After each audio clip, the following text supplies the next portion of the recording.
दोस्तों नमस्कार।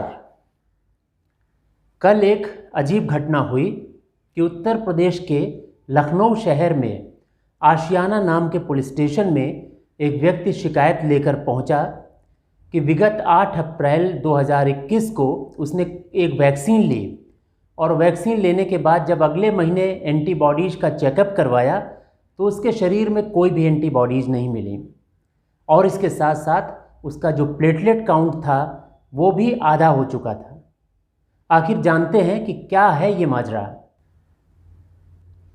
लखनऊ के इन सज्जन ने कल अपनी कंप्लेंट में लिखा कि 8 अप्रैल को कोविशील्ड नाम की वैक्सीन लेने के बाद वो कुछ बीमार से हो गए, उनको कमजोरी आ गई और अगले महीने 25 मई को जब उन्होंने अपनी एंटीबॉडी का चेकअप कराया तो मालूम पड़ा कि उनके शरीर में तो एंटीबॉडीज़ बनी ही नहीं और साथ साथ जो उनका प्लेटलेट काउंट है उनके हिसाब से 3 लाख से घटकर 1.5 लाख हो गया।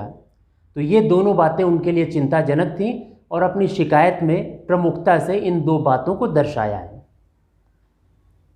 इस संदर्भ में उसने सीरम इंस्टीट्यूट ऑफ इंडिया के चेयरमैन अधर पूनावाला, ICMR के डायरेक्टर डॉक्टर बलराम भार्गव, इसके अलावा NHRM की डायरेक्टर डॉक्टर अपर्णा उपाध्याय, इन सब के खिलाफ भी कंप्लेंट दर्ज कराई है।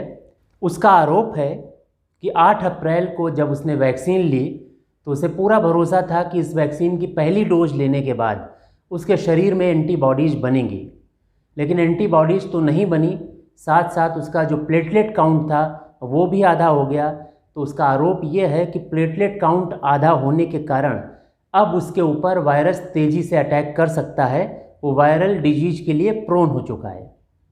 उसका आरोप है कि पहली डोज लेने के बाद दूसरी डोज का समय 28 दिन का था, जिसे बाद में बढ़ाकर 6 से 8 हफ्ते का कर दिया। उसके बाद एक चेंज और हो गया कि इसको 12 से 16 हफ्ते का कर दिया गया। उसने मीडिया में डॉक्टर बलराम भार्गव का स्टेटमेंट भी पढ़ा था जिसके अनुसार लोगों में कोविशील्ड की पहली डोज लेने के बाद ही एंटीबॉडीज बन जाती हैं। इस वक्तव्य पर भरोसा करके उसने कोविशील्ड की पहली डोज ली, लेकिन जब अगले महीने की 25 मई को उसने अपना एंटीबॉडीज का चेकअप कराया तो उसमें से एंटीबॉडीज तो नहीं निकली, प्लेटलेट काउंट ज़रूर उसके आधे हो गए। हालांकि पुलिस ने अभी FIR दर्ज नहीं की है, लेकिन इस आदमी ने धमकी भी दी है कि अगर उसकी FIR दर्ज नहीं हुई तो वो कोर्ट में भी जाएगा। हालांकि इस व्यक्ति ने जो आरोप लगाए हैं, अब इसका फैसला पुलिस और अदालत करेगी। आने वाले समय में हमें पता चल जाएगा कि सच्चाई क्या थी। फिलहाल तो इस खबर से लोगों में एक बेचैनी सी छा गई है। मेरे पास भी कुछ क्वेरीज आई हैं, लोगों ने ये सवाल पूछे हैं कि क्या कोविशील्ड काम नहीं करती है, इस आदमी में तो एंटीबॉडीज़ बनी ही नहीं। तो इस पर डिस्कशन करना ज़रूरी है और हमें ये जानना चाहिए कि कोविशील्ड लेने के बाद एंटीबॉडीज़ बनती हैं या नहीं बनती हैं, और अगर नहीं बनती हैं तो इसका कारण क्या है। आज मीडिया के तमाम पोर्टल पर यह खबर बहुत तेज़ी से छाई रही। इस खबर को पढ़ने और देखने के बाद मैंने एक बार फिर से कोविशील्ड की जो कंपनी की तरफ से फैक्ट शीट आई है उसको चेक किया। ये फैक्ट शीट मैं स्क्रीन पर भी दिखा रहा हूँ, आप लोग भी देख लीजिएगा। इस फैक्ट शीट में कहीं भी ये दावा नहीं किया गया है कि इस वैक्सीन को लेने के बाद एंटीबॉडीज़ 100% बनेंगी ही। इसमें यह कहा गया है कि ये आपको कोविड से बचा सकती हैं, इसका मतलब है बचा सकती हैं, और कुछ केस में नहीं भी। एंटीबॉडीज़ बनने या ना बनने का मसला बड़ा कॉम्प्लेक्स होता है।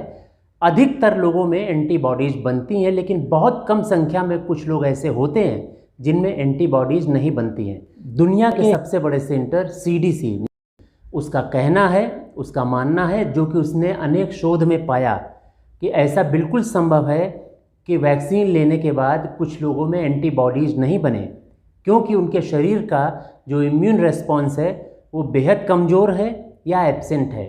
तो ये प्रूवन फैक्ट है कि सैकड़ों हज़ारों लोगों में 1 या 2 लोग ऐसे होते हैं जिनके शरीर में वैक्सीन का कोई रेस्पॉन्स नहीं आता, इस कारण से उनके शरीर में एंटीबॉडीज़ नहीं बनती हैं। एक बात आपको और बता दूं कि एंटीबॉडीज़ को नापने के अलग अलग तरीके होते हैं। अलग अलग प्रकार की चेकिंग्स होती हैं। जो इन महोदय ने चेकिंग करवाई है वो एंटीबॉडी जीटी नाम का टेस्ट है। इससे भी अलग एक टेस्ट होता है एंटी स्पाइक एंटीबॉडी। इसके अलावा एक और बेहतर टेस्ट होता है न्यूट्रलाइजिंग एंटीबॉडीज़। तो ये भी डिपेंड करता है कि आप किस प्रकार की एंटीबॉडीज़ को चेक कर रहे हैं। कोविड के अगेंस्ट रिस्पॉन्स उसी से मालूम पड़ेगा कि कौन सी स्पेसिफिक एंटीबॉडीज़ बनी है। उसके हिसाब से ही तय होगा कि ये एंटीबॉडीज़ कोविड के इन्फेक्शन के अगेंस्ट लड़ने के लिए तैयार हैं कि नहीं। इस संदर्भ में आप अपने फिजिशियन से डिस्कस कर सकते हैं।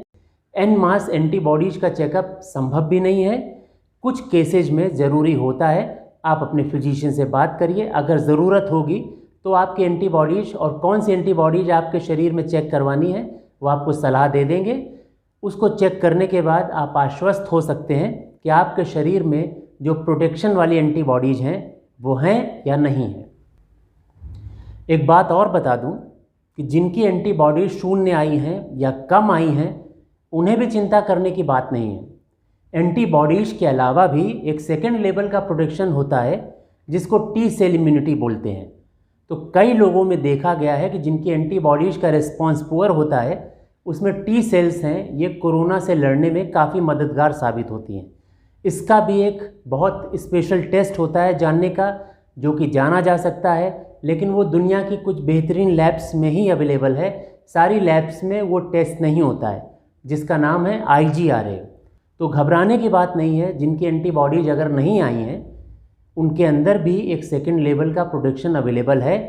जहाँ तक उसका दूसरा जो मुद्दा था कि उसका प्लेटलेट्स काउंट 3 लाख से घटकर 1.5 लाख हो गया और इस कारण से वो वायरल डिजीज के लिए प्रोन हो चुका है।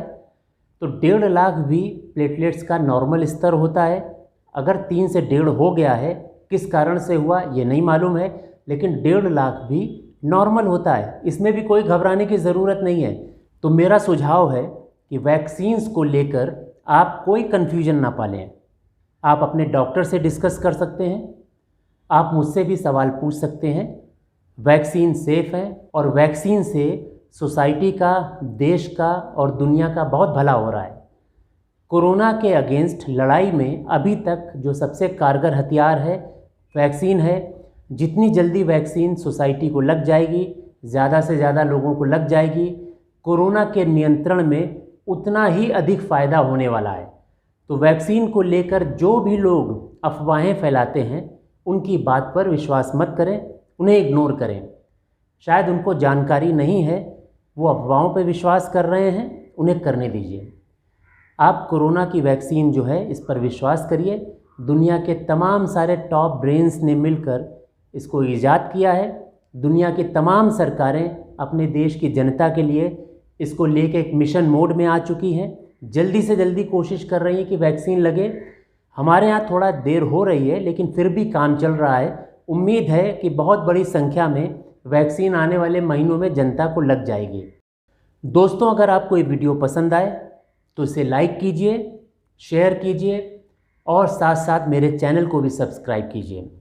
इसमें जो बेल नुमा बटन है यानी कि घंटी नुमा बटन है उसे भी दबाइए ताकि मैं अपने वीडियो जब पोस्ट करूं तो इसकी सूचना आप तक तुरंत पहुंच जाए।